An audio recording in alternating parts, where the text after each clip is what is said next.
Hello, welcome again to the Diaspora panel, where we discuss Nigerian issues. My name is Dejolaya. I'm based in Dublin, Ireland. I have with me in the house, I have Mr. Ademola Disa, who is based in the United Kingdom. Mr. Disa, you are welcome to today's meeting. Thank you for having me. I also have Mr. Olalawal, who is based in faraway Canada. Mr. Lawal, you're also welcome. Thank you for having me this morning. Today, we want to discuss Atiku Abubakar. What is his game plan? How does he want to win the presidency with all the circumstances piling up against him? But before we go into the meat of the matter, I want to thank all our viewers. In the last few weeks, we've had a lot of views and we have a lot of subscriptions. And I welcome all our new subscribers. Thank you for subscribing. And please tell all your friends to subscribe so that you can all see our new videos. If you want to subscribe, look at your screen. You see the subscribe button. It's like a red hand. Just click on it so that when we do the next video, you will be the first person to know about our new video. If you have any information or if you have any query you want to, or if you have any advice for us, we are very happy to receive your advice. Please send your emails to info@diasporapanel.com. So to go to the meat of the matter, we saw what happened during the PDP convention when Atiku Abubakar was one of the contestants. This man, from what I saw, did not go to any of the states to campaign to any of the delegates, but his game plan was to rally the North around himself. And we've had a lot of writers and columnists, journalists saying that what Atiku Abubakar wants to do in 2023 is to rally the entire North around himself, to wrap the North around himself, especially the Northern groups, the Adawa Consultative Forum, and all these other groups. So let me start with you, Demola. You've known that Atiku has started this game. He wanted to become a president since about 30 years ago, since 1992, when he contested in the SDP against the MKO Abiola, and he lost. And up to now, he's still contested. I think he's contested about 5 or 6 times. What do you think his game plan would be for next year? Because when you look at what has happened in the PDP has unraveled. The core votes of the PDP would normally come from the Southeast and the South-South, with some few, with a bit of votes also from the North. Now, the PDP has unraveled. Peter Obi has left. A lot of people have left. Wike is not happy. So you can see when in the South-South, the governor of Edo State seems to be dancing towards Peter Obi. So it's not likely to have that kind of block vote again in the Southeast. In the South-South, a few of the governors are not, Wike is not happy. The governor of Cross River State has left for APC. The governor of Edo State is dancing towards Peter Obi of the Labour Party. So there's no more block vote in the South-South, and there's no more block vote in the Southeast. Now, the North, that's where the strength of the APC is. The Northwest, for example, most of their governors are in the APC. And then when you look at the middle belt, yeah, we don't know, it's half-half. So PDP is not what you used to be, but Atiku wants to win. What do you think is his game plan, Demola? One, I need to disagree with the fact that it doesn't go around the state to solicit for vote before the convention. I noticed his activities, especially in the South and even in the North, before the convention. So he went around and he should actually solicit for votes. Apart from that, even for years now, Atiku, even though since the last election in 2019, he never go to sleep. He's still liaising with key power breakers in each of the states. And you can see his tentacle everywhere. His structure is still there. The structure he used in the 2019 is still there. And he never lose hold of those structures, especially even in the PDP. Not only in the PDP, even outside the party, he's a people's man. He's somebody that's always linked with people that are power breakers. So those people, they never leave the structure, even outside the electoral system or the election period. You still have that structure. Now, let's now look at what PDP. That is it will be very, very much suicidal to write PDP off, because this time around they are to a great extent unified. If you look at the party convention, it was so done in a way that is really with less rancor and well organized.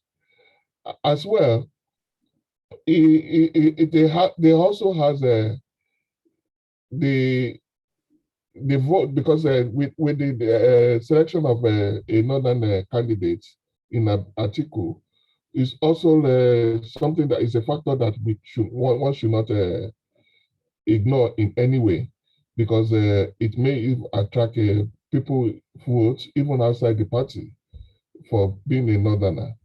But the same thing that as it can work for him as a northerner, it also can work against him in generality of the electors in Nigeria, bearing in mind the unity of the country, that even being a northerner contesting after 8 years of Buhari, then we all may even count seriously against him, even with the northerners that really want the country to be unified. Talk less of the East. I don't think, because the tough votes usually come from the East, apart from individuals defecting, the East and the West, anybody, or the South, even South, or even the Middle Belt, will not appreciate anybody coming from the North again to be president. Thank you. That we want seriously again there. So it's a game plan that I don't think they will have the vote of the East this time around. Being a northerner, succeeding another for 8 years, I don't think the Easterners will vote for PDP at this time around. Thank you very much, Ademola. Shupo, please unmute. Okay. So you are a political analyst that you are very perfect most of the time. When you say something, it comes to pass.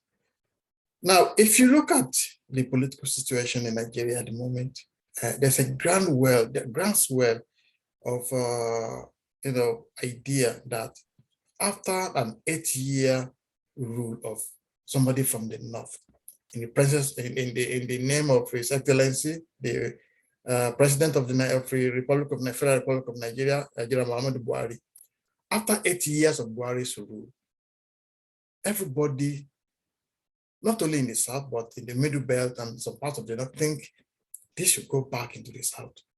But Atiku has maintained himself, imposed himself sort of, although he won the convention free and fair to be candid with him. But at this time now that is the candidate of the PDP, the entire South is united that this should come to the South. Even his vice presidential pick, the governor of Delta State, it is being called, that is being referred to, as a sellout, which means that people are telling him, we are not going to vote for you. We are not going to vote for another candidate. But Atiku has maintained himself, maintained his poise, and seems to be, and when you look at the convention, most of the votes, delegate votes from the Southwest went to Wike. That's why Wike was able to muster so much delegate for him. Now, if Atiku is not going to get votes from the South. If you look at what happened in Ekiti State election, the PDP came a distant third. In fact, they didn't have up to 25% of the votes. They came a far, far distant south. They were replaced by the SDP. So if Atiku is losing the South, there's no more block vote coming from the Southeast, no more block vote coming from the South-South, which is the PDP main core in the last 2 elections. And the Southwest is a no-go area. That's a Tinubu's kingdom. The North is going to be divided up between, like the Northwest will possibly go for APC. The middle belt is 50-50. What do you think Atiku will be thinking right now, Chupo? Well, thank you very much for the question. I think the Atiku's quest for presidency, as far as I'm concerned, is a failed plot from the onset, and for many reasons. I think one of them you just eloquently stated. If you look at the voting bloc within the PDP and the people that have departed, and I will come to the reason for their departure, because I think that also is significant. PDP has lost very good candidates that can actually garner support. So you have Peter Obi is gone. You have Rabiu Kwakwaso is gone. I mean, those are two massive blocks. Wike is unhappy. So you have a situation, and I listened a couple of weeks ago to an interview granted by Kazim Afegwa, who used to be, I think, the publicity secretary, I think, for PDP, if I'm correct. And it's a different thing when people say something in private and they put up a face in public. Now, they are actually saying it boldly. Publicly. I mean, publicly, that they will not support a northern candidate for president. And I think what happened in this case is Atiku's quest for the presidency has actually made Southerners within PDP to actually question themselves. Do we actually matter? I mean, are we on the same playing level field? Or are we just stooges that will be used when it comes to election time? And I think Atiku's inability to, leave the space now for a Southern candidate has, in my opinion, ruined his credibility to make deals. Because, politics is, I mean, as they always say in Nigeria, it's not about permanent friends, it's about permanent interests. And with that, you still need to have a level of credibility, which is when you make an agreement, you honor it. And in the last go round, the agreement was that the party will support Atiku so that in the next go round, it would be to the south. APC, as disorganized as their convention might have been, and as disorganized and disenfranchised some of the people are, they kept to their word. When push came to shove, the northern governors came around and said, no, this was the agreement that we made. The candidates, the candidacy must go to the south. And if you look at it, the party chairman is from the north. I'm not sure which region the secretary is from. So it makes sense, actually, that the candidate comes from the south. You have to balance things up. And I think for many APC people, it gave them a sense that, okay, we matter. We can actually make arrangements, because when it comes to the next go round, what's going to happen? It will come back to you have to be able to, you have to have a level of integrity to be able to make deals. And I think Atiku just demonstrated that the only integrity he has is anything that will benefit him.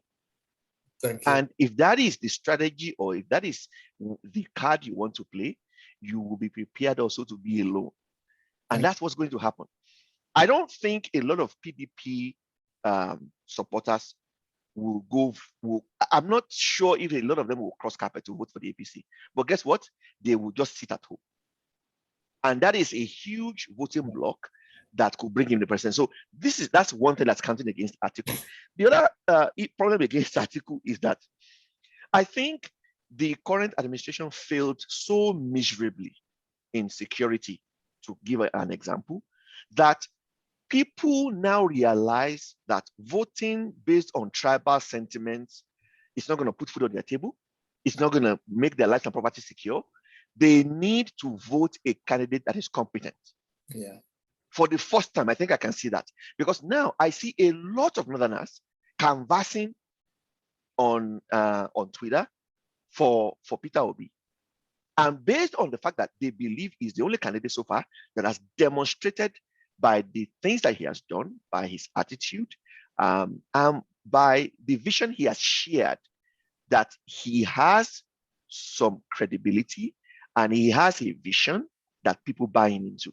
Okay. Now, whether that would translate into real votes is a different thing.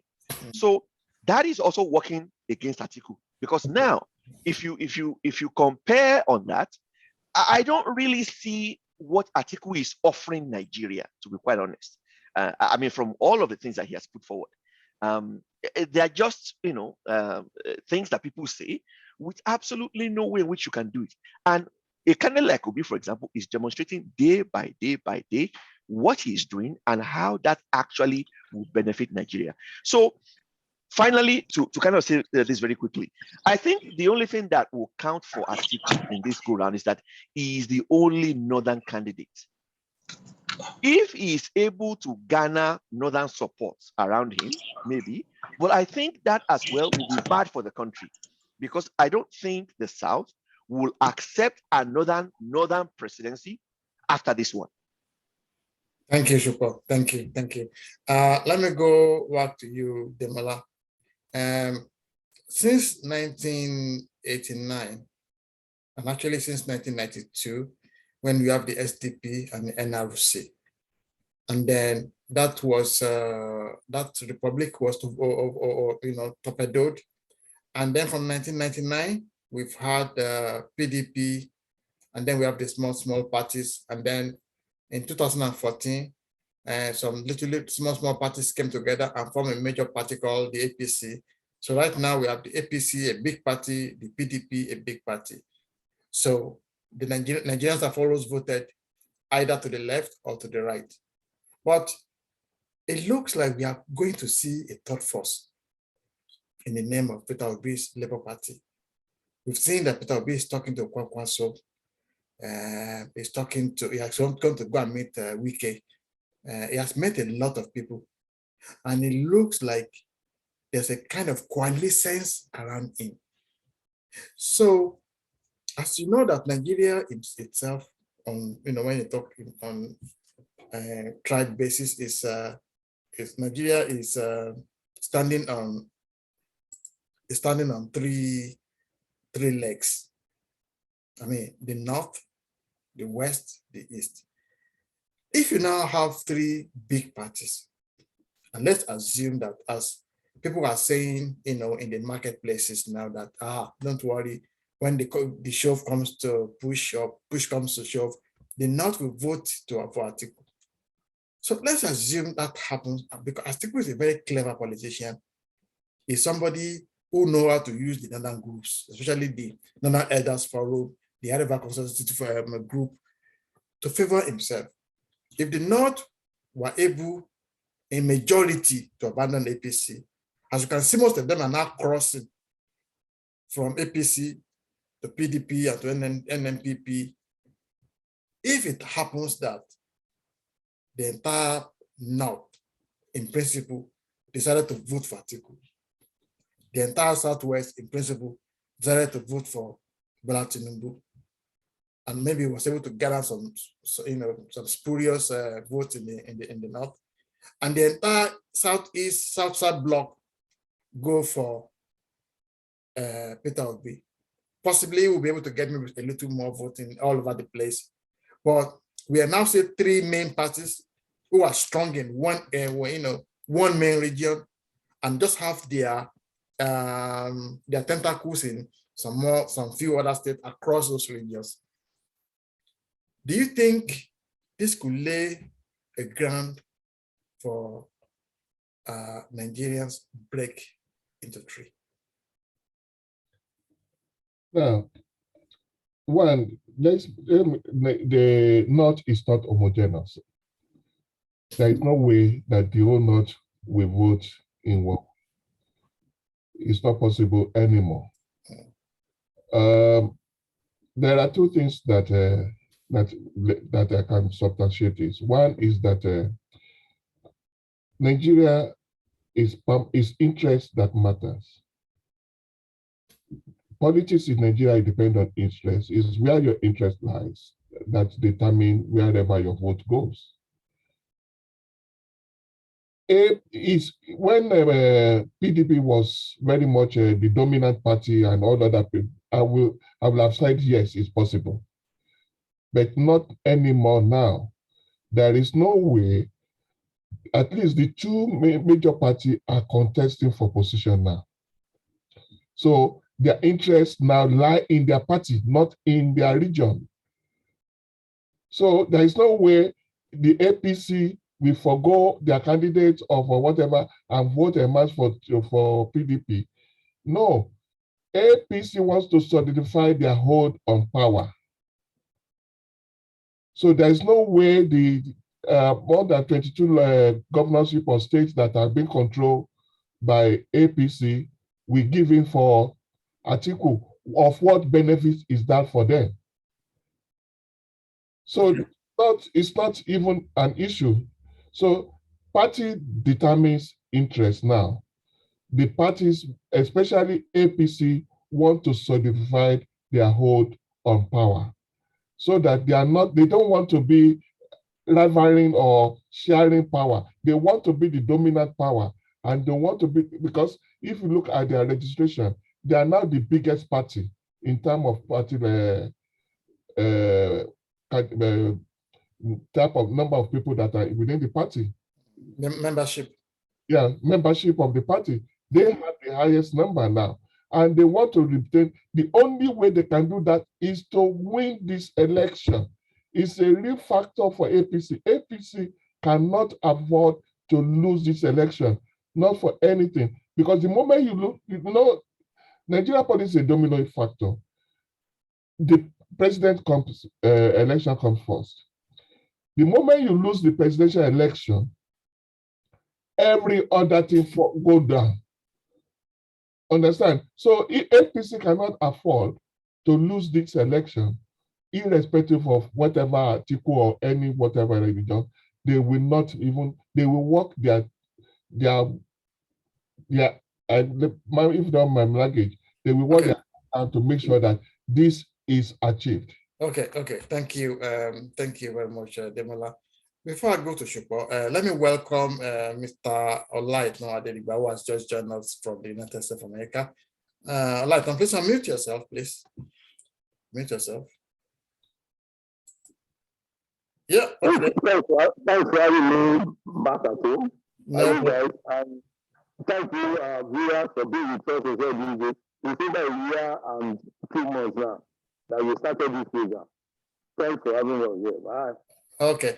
So I'm just going to ask you a quick question. Your video, your voice is not very clear, but we can manage to hear what you are saying, but it's not very clear. So now, Olaitan, there's been a lot of talks that the North wants to retain power at all costs. Can you hear me? Can you hear me? Let me remove it from the airport. Okay. I'll come back to you later. Please do what you have to do. Okay. Oh, can you hear me now? It's not very clear. Maybe you have to. I hear you loud and clear. You can hear me? Okay. So loud and clear. Yeah, there's this talk. Well, let me say it's a gossip or it's a political gossip that the North wants to retain power at all costs, whatever it takes, and that they only allow Tinubu to become the candidate because they know that they are going to vote for Atiku, that when the proper election comes in 2023, that all these northern governors are going to move away from Tinubu and they're going to vote en masse for Atiku. So as somebody who has been in the political terrain yourself, do you think that, as Demola has said, that the APC governors in the north, that they will maintain the status quo, they will go en masse and get the votes for APC and for Tinubu? Or do you think they will dance to the tune of the northern elders, all these northern groups, and vote for Atiku Abubakar? Yes, the question is, the APC members, right?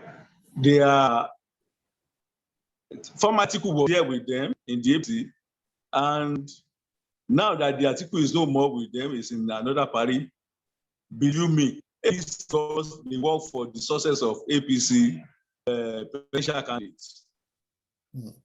People like Nasir El-Rufai, all governors, they don't like Atiku for anything. Considering the fact that the Nasir El-Rufai was the DG, when Atiku was the chairman of Bureau of Public Enterprises. If you read this book, how he malign, divide, castigate Atiku. So it is possible that all of them will go back to PDP. I mean, they will go and support Atiku. But the politics in northern states, if you come to look at it, some emirs, they may be terrorizing them. But Tinubu is the master of the game. He has penetrated all these people. The mouthpiece among them. He has romanced them. He knows what they wanted. What they want, and he's giving them. So these are the people who can say, okay, let's teach it against him. Let's move out. Let's move back from Tinubu. Let's support our own candidate. So it is not possible at this material time, right? Considering the fact that Atiku, they will go and be a floor member. They will not be a front runner in PDP, right? So it is doubtful that APC governors, APC all APC members, they will support Atiku. No. It's not possible. Okay. Thank you, Lighton. Shukwa, please unmute. No problem. So we know that the North know how to play the political game. They're masters of the game. And what is this all about is about power. Maintaining power, grabbing power, making sure power doesn't go. The whole reason why June 12th election was annulled was to hold on to power. We all know that. The reason why Abiola was not allowed to get to power is because the power must stay in the North. We are on the same pedestal now. Please, can we all mute, please? Can we all mute? If you are not talking, unless you could, please mute. So if you now see what is going on now, we see a situation where the North is, they are struggling now to allow the power to go. Well, we've seen what happened during the APC convention, as Chef said, where in spite of, because what we first had was that the APC have an understanding that the power will shift to the South. Then suddenly we had the new chairman say the presidency has not been zoned to the South and anybody can contest. And they actually brought in Ahmed Lawan to come and contest. And it was actually at some point declared as the party's consensus candidate, except for Tinubu maintaining that this must go down to the wire, and they won. So if you look at this trajectory, if you look at this, this kind of, what do I call it, subterfuge, you will see that anything can happen in 2023 because the North wants to maintain. So do you think that the Northern governors, the 11 of them who gathered together and said, we must allow the president to go to the South, do you think that they will see this decision, that they will see it through by voting en bloc for Tinubu in 2023? I think it will be in their best interests to see it through. Otherwise, they may no longer have a kingdom to rule over. I think it's ultimately what's going to happen. Look, let's be honest. It is not a sustainable strategy that the presidency comes from only one region of the country. There's no way you can scheme it. There's no way you can explain it. If you put the GDP of the North combined, and if you compare to the South actually produces more for Nigeria compared to the North. So why would you then say, if they are smart enough to have, a better combined GDP, they're not fit to rule? It is not sustainable for any region of the country to say, power is only for us. So I think it will be to their best interest, because if they support a Southern candidate through, after a Southern presidency, guess what's going to happen? Again, if people want to make deals with people that they feel have integrity and will hold on to their word, it will come back to the North. So, I mean, if the North, plays the game that power must, stay in the North, eventually it will come to a time where there will be no union over which they will rule. Okay, that's a very wonderful way to put it. So let me go back again then to Mr. Adisa. So the question I'm going to ask you, Demola, is where will Atiku's vote come from? And will he win? Atiku vote, where will it come from? Yeah, it comes from everywhere and from nowhere. Because I don't think there is a solid vote for him anywhere anymore. And if you don't have solid vote and you rely on pieces of a vote from everywhere, then with the current political arrangement and the emergence of new political forces, is now more competitive. The terrain is more competitive, and it's really difficult to see the winning trajectory that it can use in this time around. But to be honest, I will say this because it's when we are making all this projection, it's just assumption or prediction or whatever. Politics is very, very difficult to predict in a long time. A year is a long way in politics for this country. So anything can happen in the next 2 or 3 months. But as it is of today, it's very difficult, if not, it will be very, very difficult for PDP to win, because there is a lot of things that is really working against the party at this time. Their historical antecedents is one thing. People must not forget, because the evils that PDP did is still with us up to today. And also the politics around the ethnic factor they put into their selection is there as well. And also the question is, what is the sincerity of purpose of their candidates also within the people, did they give out the best of the candidate as well?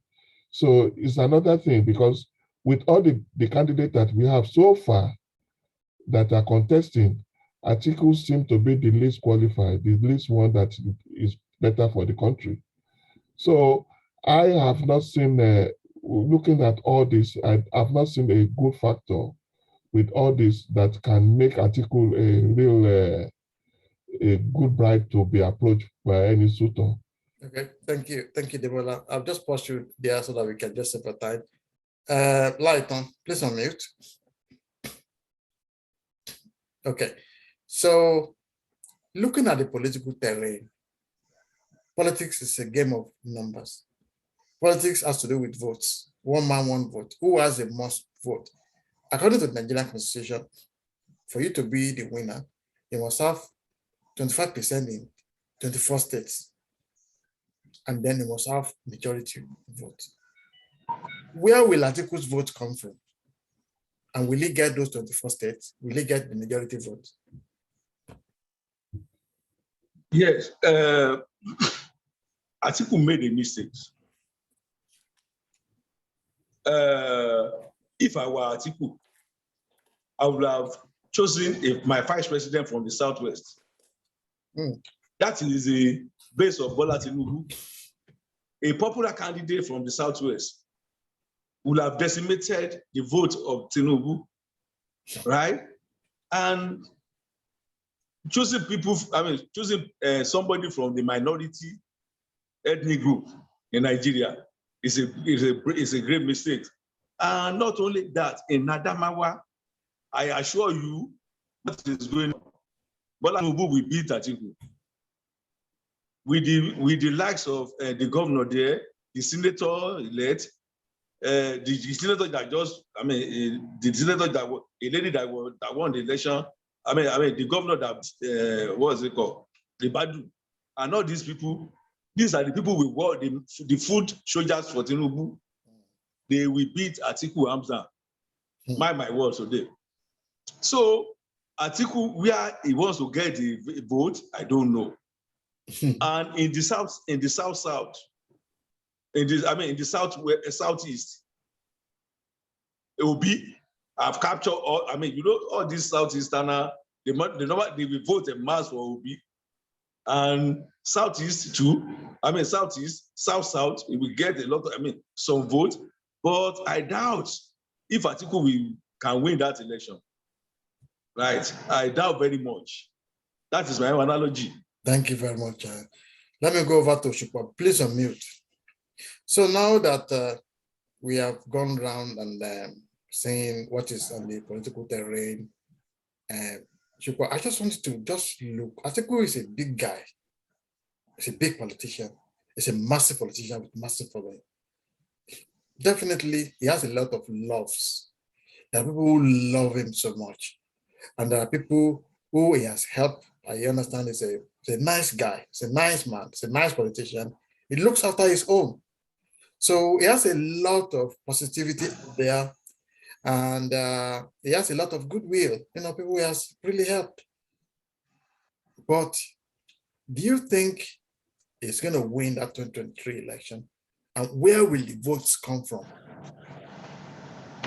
Well, thank you very much. I think the path for Atiku in 2023 is a very, very uphill one, I must confess, because first and foremost, the party which is the party platform which is contesting on is not united. That is a big problem for him.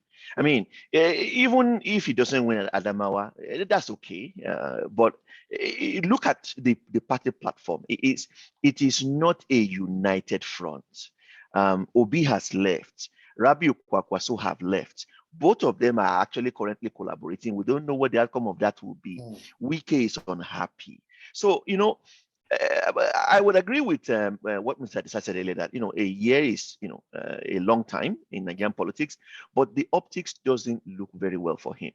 And what I think is the final nail to Atiku's coffin is the fact that there is a ground movement that is brewing in Nigeria, and that ground movement, it cuts across tribal and regional sentiments, because it is a movement that is built purely on survival. Things are so bad in Nigeria. People are killed every day. There is no job for people. It is just people are at the point where it is no longer about who I love or who is saying there, it's more about who can help us survive. So that is the battle that Atiku is facing. And I would say Atiku is still a politician of the old time, who believes in settlement, and that's what they stand for.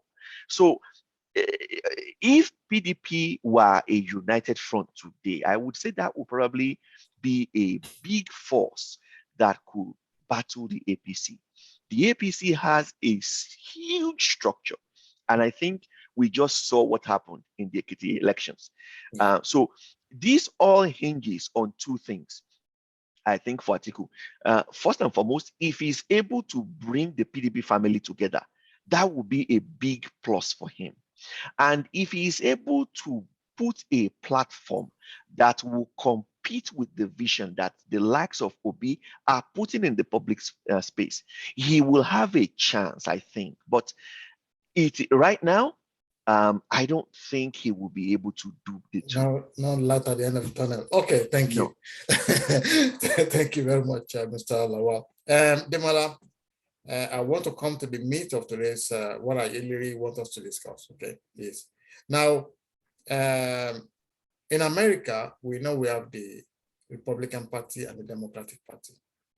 Two big parties, two big structures. They contest for power. When one goes astray, the other gets the power from them. In the United Kingdom, where you live, we have the Conservative Party.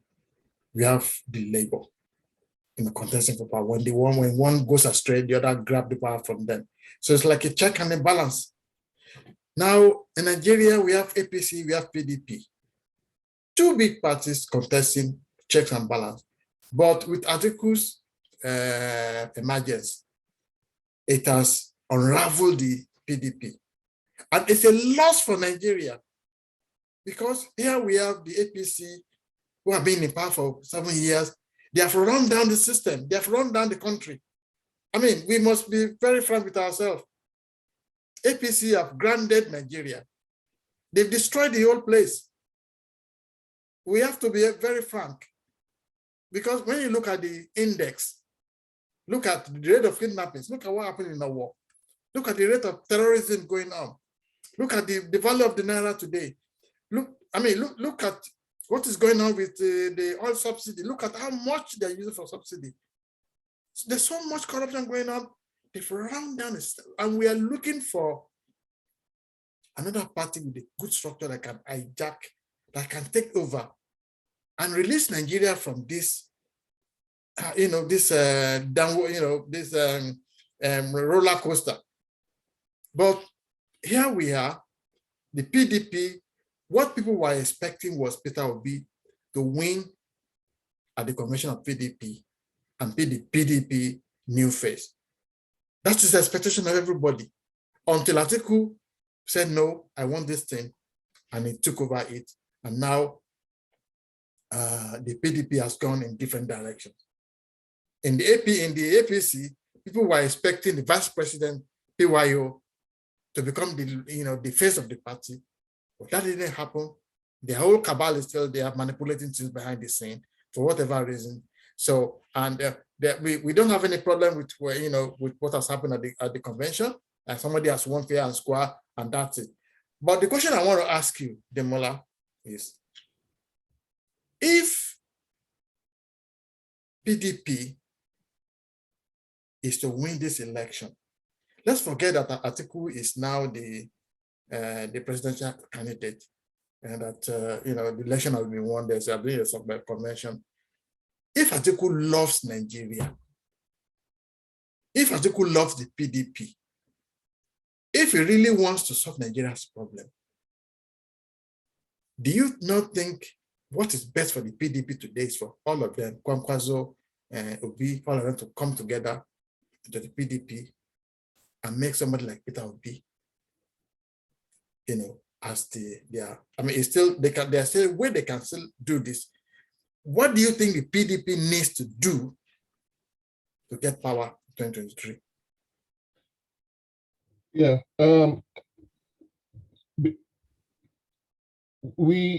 they have already made some silly mistakes. PDP have made some blunders. that I don't think it's retrievable at all. They have already made their choice of where they go. You know, in one of our last meeting, we've now realized and organized PDP as becoming sectional party. They're becoming a regional party. They are no more a national party.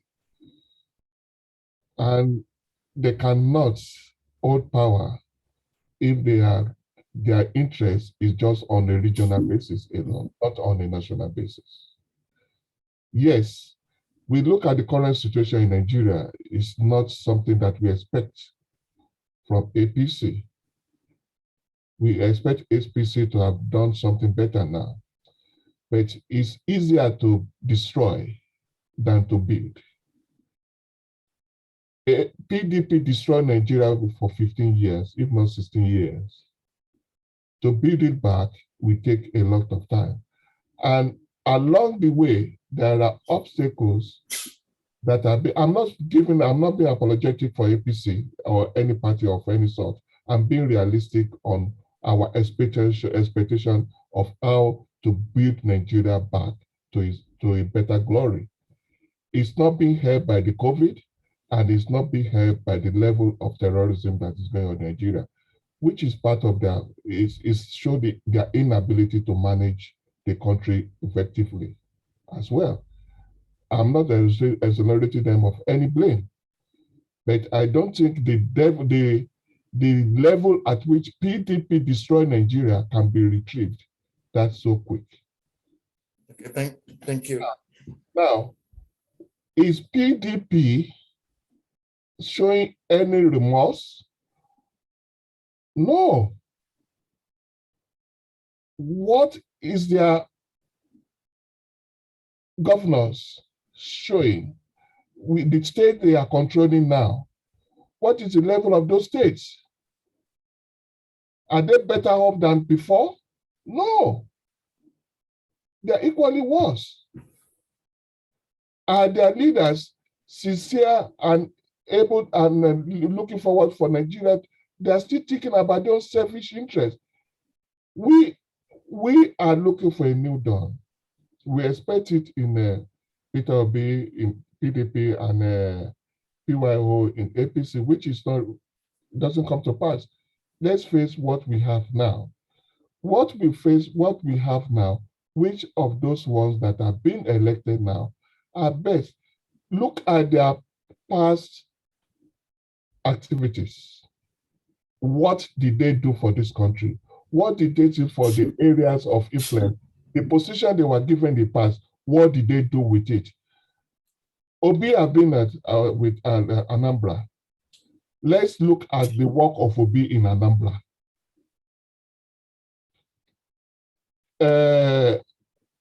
Atiku, I've not been a governor or whatever. I've been a vice president only. It has nothing to show. But we can look at his previous positions in authority, and especially when he was in the port authority, and what did he do there? Tinubu, we can look at what he did when he was governor of Lagos State and how Lagos is this for now. Kwankwaso has been governor before. What was his performance as governor? And how can that be bearing? How can he be for to become the president? So this is what we have at present. Okay. And so good. I don't think PDP nominee has given us any cause to say that it will bring something better to the table. Thank you, Demola. Lighton, please unmute. Mute. Okay, so we have two big parties, APC, PDP. Now we have a third force, which is brewing. We're selling the brews, Peter Obi. Now, when you look at APC and PDP and their candidates, it's like choosing between the devil and the deep blue sea. I mean, if you read Obasanjo's book, nobody will ever want to vote for Atiku. Obasanjo said this man stole 300 million. I mean, the money that is enough to feed 300 million people for 400 years. So, but I don't want to go into that. But I'm just talking about what Obasanjo wrote in his book. If you look at Bola Tinubu, there's a lot of stories. There's a lot of unanswered questions, but I don't want to go into it. We see Peter Obi, who is now coming up, and there's a lot of, stories. There was a time, there's something papers, the Pandora Papers, his name was there. You understand? I mean, why should your name be there in the first place? So there are questions, but of all the candidates, he still seems to be the one who has endeared himself. I mean, he's going about talking about, he's the only one right now going about telling you, this is what I want to do for this country. He's the only one who is going around and say, this is how to fix this economy. All the other people are just saying, I have the structure. I have this, that's what they are saying, is that I have the numbers to win the election, but they're not telling us what they're actually going to do. So can we afford to let,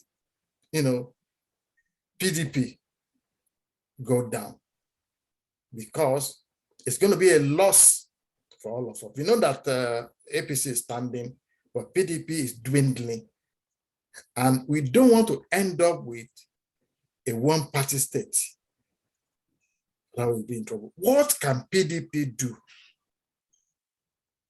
to get back their glory and be able to compete fairly and squarely with APC? Because we need them to be functional so that APC will have somebody, who's breathing down their back.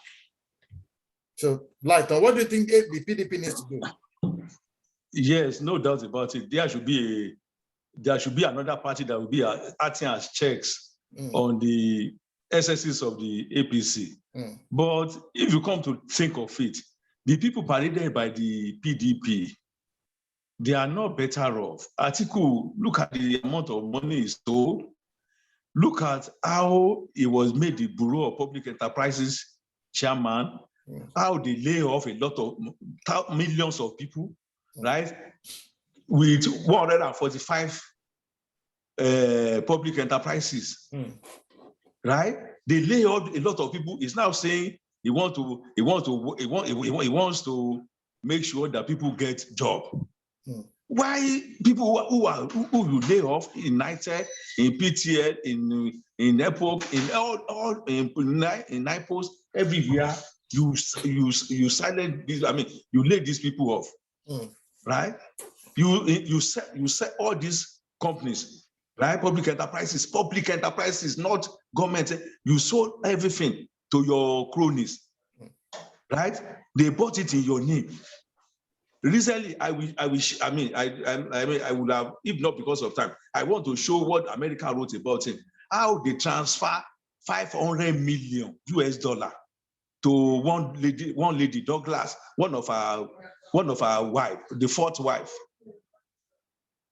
Look at Nigeria, look at the population, $500 million US to know if they give the Nigeria, they are giving the $1 million US.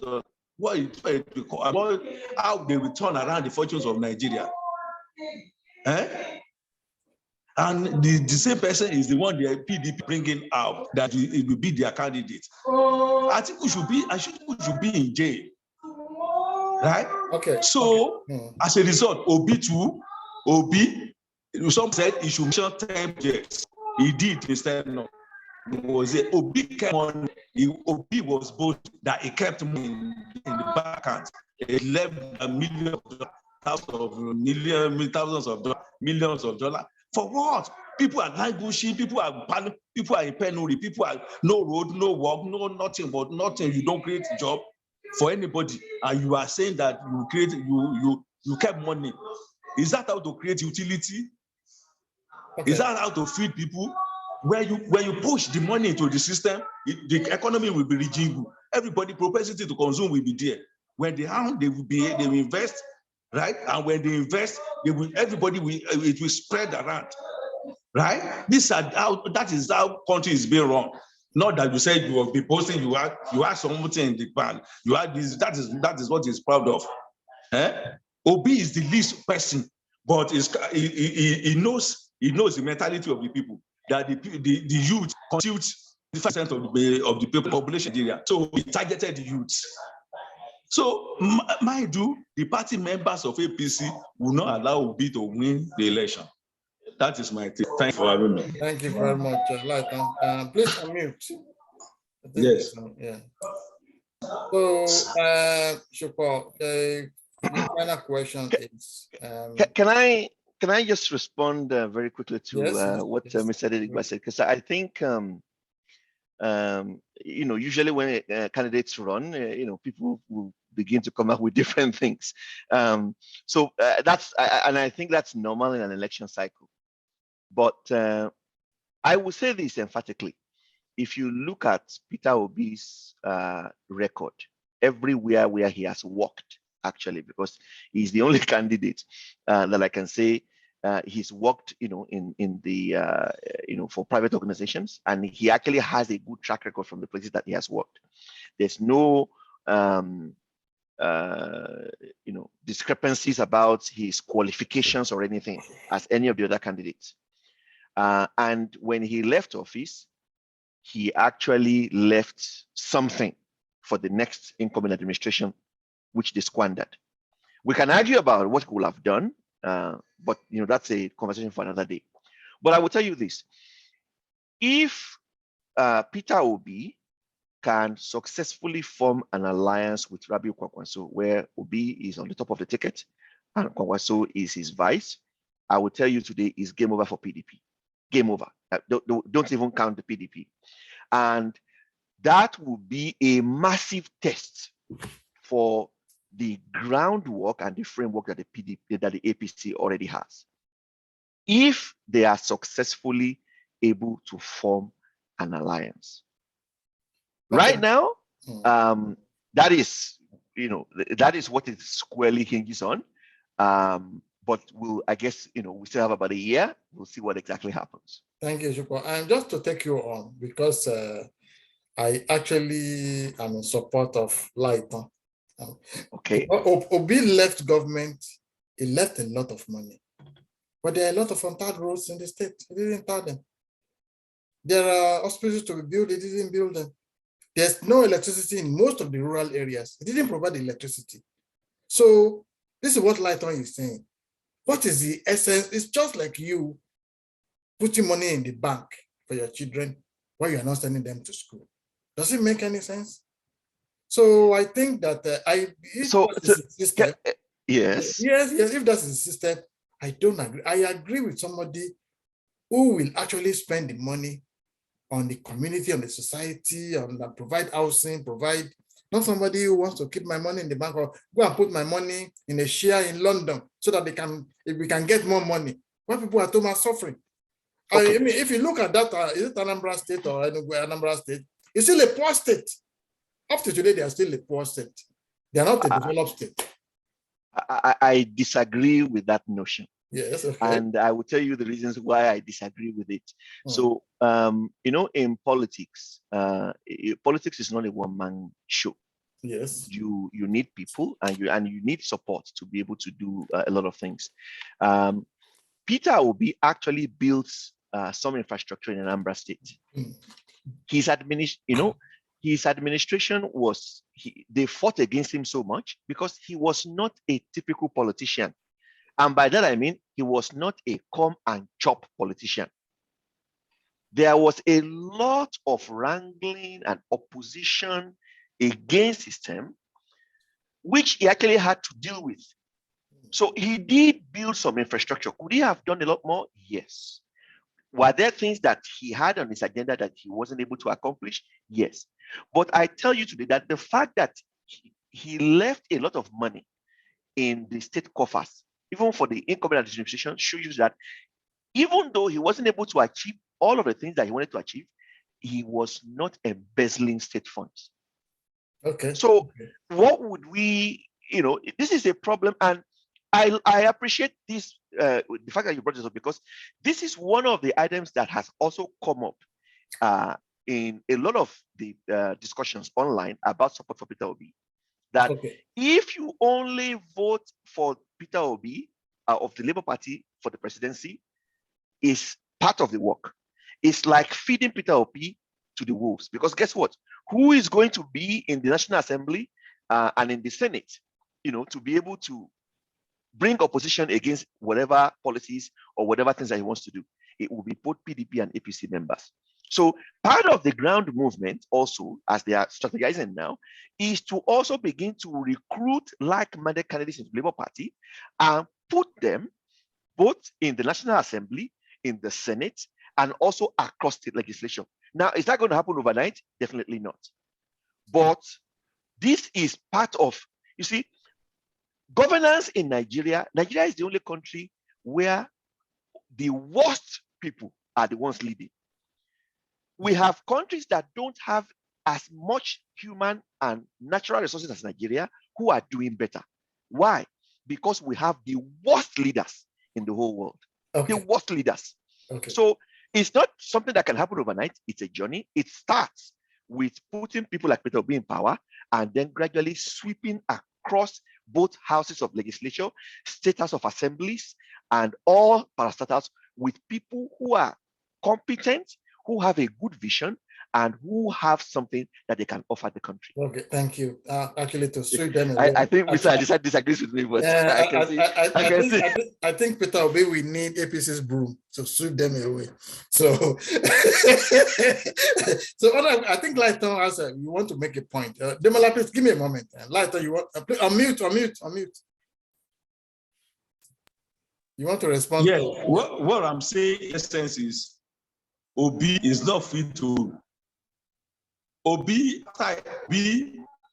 use money, the state money, right, into the family account. That has disqualified him. You say you are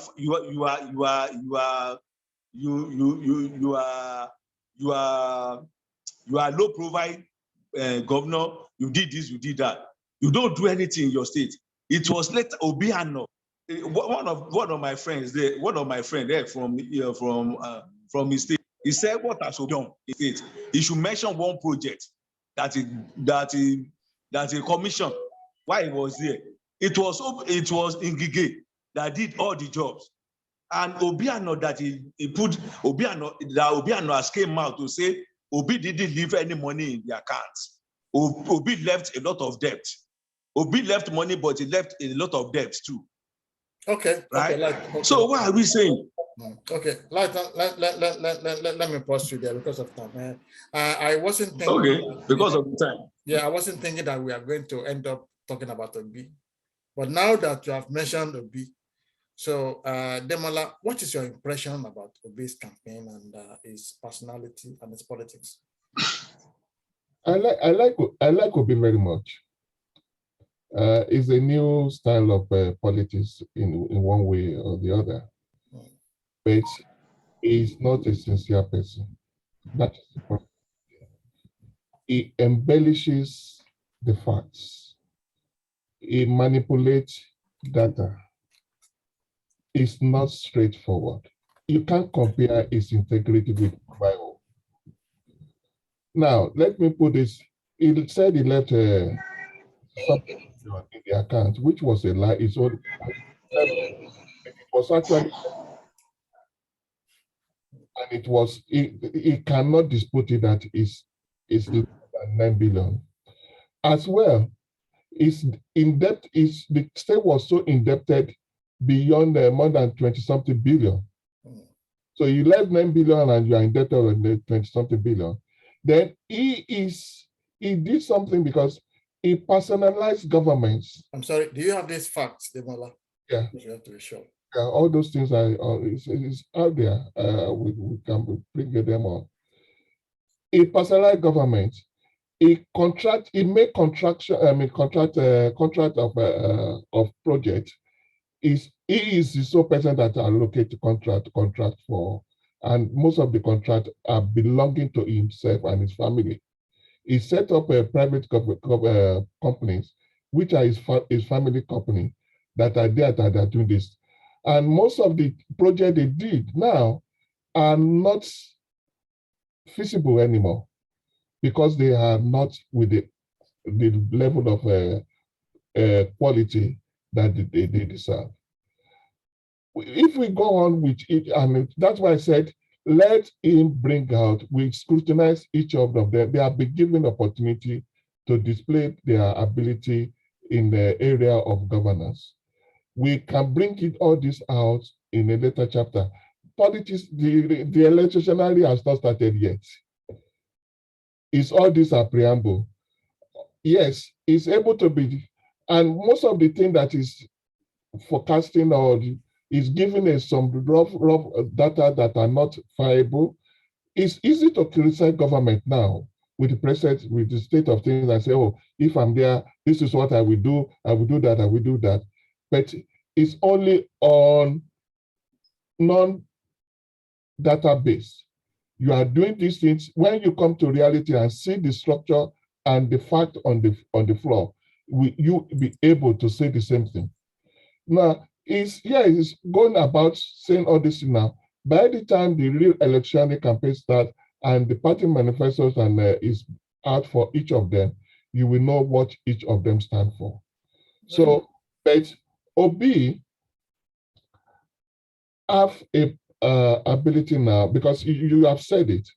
Even if we win the presidency, there is no structure for the National Assembly for him. Everybody have selected now. How many people has a Labour Party put forward for Senate or for the National Assembly or the House of Rep? And can any of them even win? So it's that's why I said, yes, it's good we are building the top force now, but it will not be viable on this political current political dispensation, not in 2023. But it's good to have a force that will shake the two parties. Yes, it's trying to align with Kwankaso to bring in a Wiki to create bring them all together. Let's see how far it goes, because okay. alignment of interest that didn't matter. Are these people's interests allied for them to be able to create a third force? Yeah, well, I think that the APC came together within 6 months. There are lots of small parties, ACN and CPC. They came together in about 6 months. So I think Labour Party of Obi with Congress, NNPP, SDP, ABGA, if they can really come together quickly. No, it's not now, because it has to be before. If they have done it by 2021 or 2020, it will be better. Not now, not after the election. Everybody, they cannot do it. Look at when APC they merged, they did it before the electoral year. Yeah, there are two ways you can do it. The way they did it then was one way, but they can do it the way of APP in 1999, when they aligned together and they decided to endorse Olufalaye, who is the candidate of Action Democracy AD.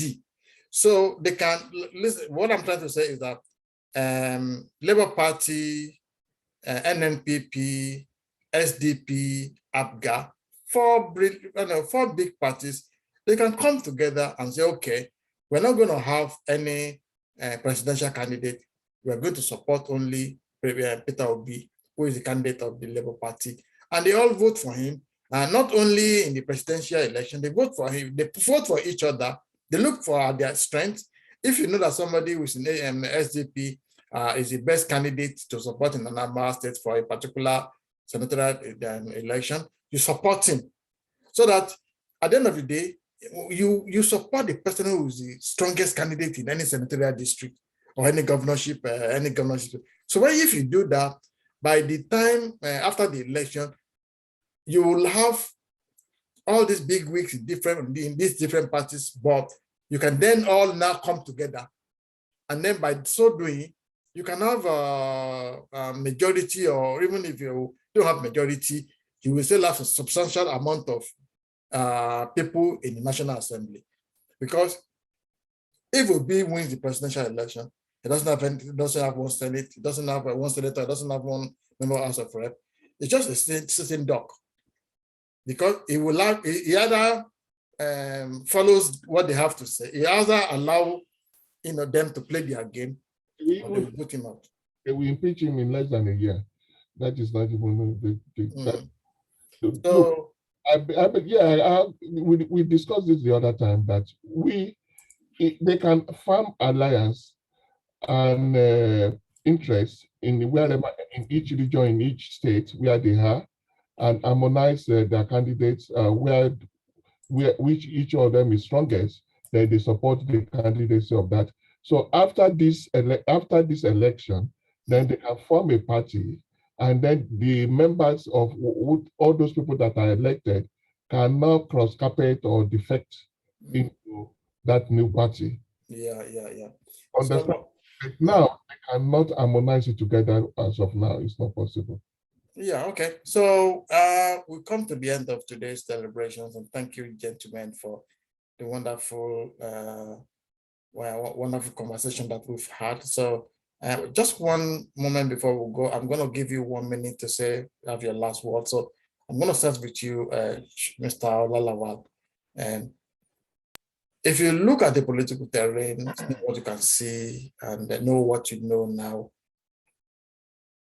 if you are Atiku's friend or political advisor, what will you be telling him at this particular time? That's a very difficult question because, I'll be honest with you, I don't know, because at this point, he's already committed resources. He's already, the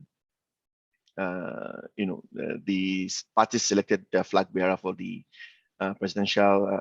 I think the only thing I would probably, advise him is to try and unify the party, and that will be a tough one because you now actually have PDP members openly saying they don't like this candidate, they are not going to support this candidate, and they've stated exactly their reason. So I think the Yorubas will always say, I mean, if you can't unify your own party, how do you expect to run a country? I mean, the country is much, much larger and much more diverse than whatever you have within the party. So I think for me, that would be my advice. Try and unify the party. And if he can, then he probably will have a shot, at the presidency. But that, I think, is about the only thing I think he can do. Thank you very much. And Mr. Ademola Desa, so if you are the political advisor for this wonderful man, Atiku Abubakar, what will you be telling him at the moment? Yeah, what I will advise him is he needs to put national interest first above his personal interest.